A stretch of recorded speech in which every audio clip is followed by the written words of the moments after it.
কোথায় যাচ্ছি হঠাৎ করে, বা কেনই বা যাচ্ছি?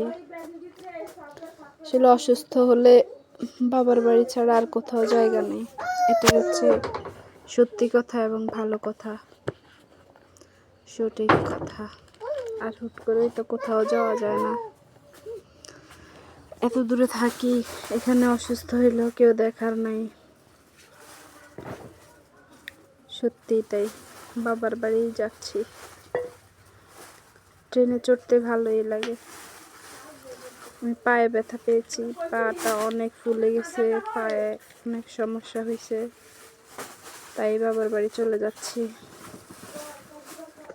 সবাই আমার জন্য দোয়া করবেন, আমার পাটা যেন ভালো হয়ে যায়। আজকে 3-4 দিন আমি পায়ে ব্যথা পাইছি যে।